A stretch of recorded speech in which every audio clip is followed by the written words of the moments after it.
On February 18, 2019, a 15-year-old girl named Rebecca Reusch stayed overnight at her older sister's house in Berlin, Germany. She was supposed to go to school the next morning. She never made it. Her sister left for work at 7 a.m.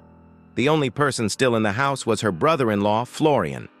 He told police he was asleep, but investigators later discovered he was awake, browsing the internet and watching pornographic videos involving bondage and strangulation.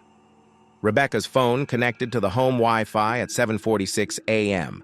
Then, silence. No calls, no texts, no messages, no digital footprint, ever again. 7 years later, Rebecca has never been found, and her family still stands by Florian. Let's get into it. Rebecca Reusch was 15 years old. She was staying at her sister Jessica's house in Berlin, Brits. Jessica was 27, married to Florian, who was 33. They had a young child together. The night before, Florian had been at a work party. He didn't get home until the early hours of the morning, heavily intoxicated. Rebecca slept on the couch in the living room. Her sister slept upstairs. On Monday morning, February 18th, Jessica left the house around 7 a.m. with her daughter. She said she didn't check on Rebecca before leaving. One of Rebecca's friends later testified that she received a Snapchat photo from Rebecca that morning.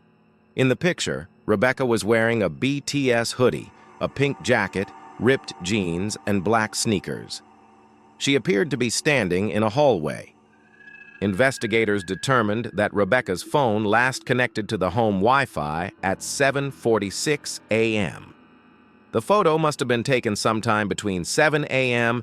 and 7:46 a.m. At 7:15 a.m. and again at 8:25 a.m., Rebecca's mother tried calling her. Both times the call went straight to voicemail. She then called her son-in-law, Florian. He declined the call. When he called back, he told her Rebecca was no longer at the house. At 8:42 a.m., Rebecca's mother sent her a WhatsApp message. The message was delivered, but never opened. Rebecca never showed up at school. That afternoon, her parents reported her missing. Several of Rebecca's belongings were also gone. The clothes from the Snapchat photo, her school backpack, her wallet, her phone, and a pink Polaroid camera. And one more thing. A purple blanket from her sister's home was missing. Florian quickly became the main focus of the investigation.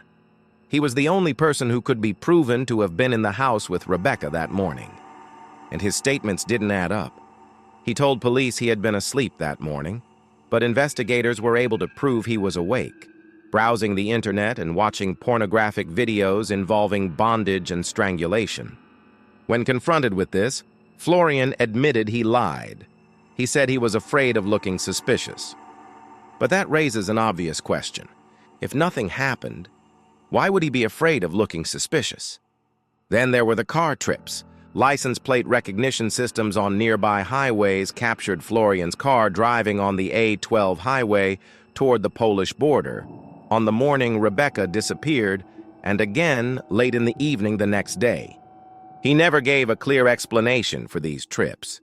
Rebecca's father later commented on the drives in an interview, saying, "The whole thing is connected to something else that I'm not allowed to talk about."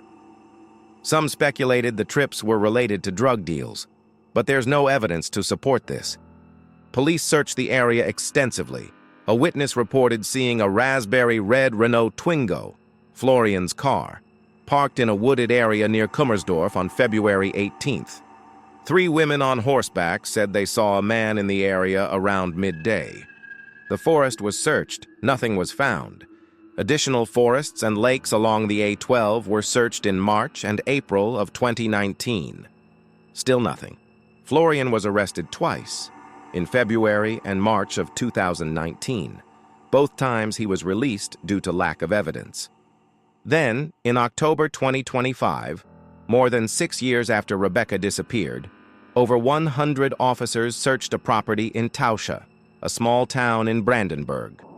The property belonged to Florian's grandmother. They used drones, video equipment, cadaver dogs, and a mini excavator. The Berlin prosecutor's office confirmed they were not searching for a living person. They believe Rebecca is dead. But even after that massive search, they found nothing. Here's what makes this case even more disturbing. Rebecca's family, including her own sister Jessica, has stood by Florian from the very beginning.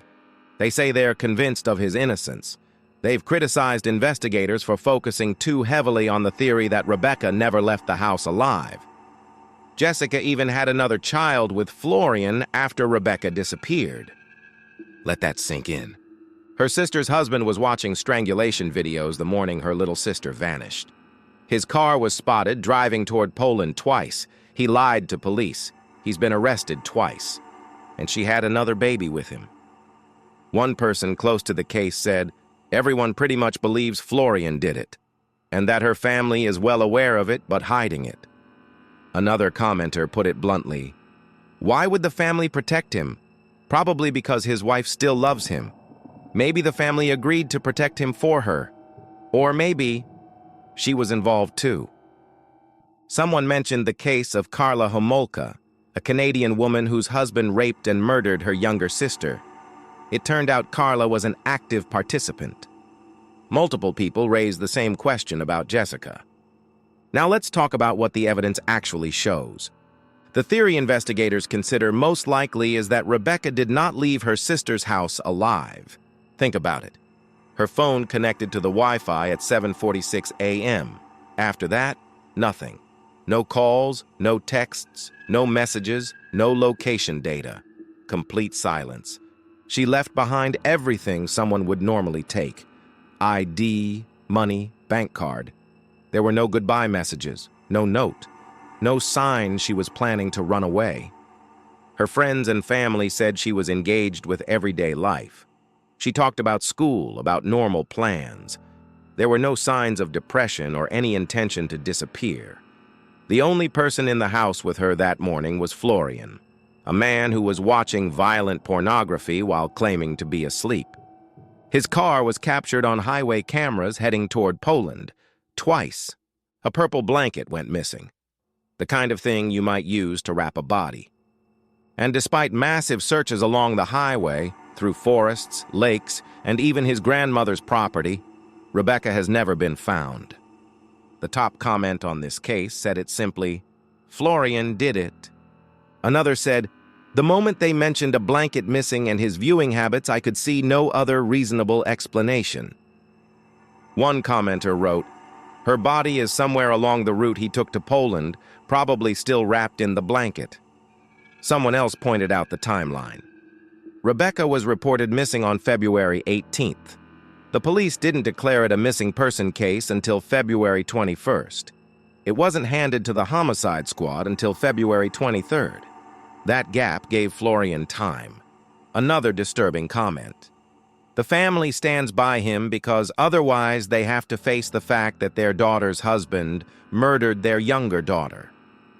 One person said, "It's easier to live in denial than to accept reality when it's this horrible."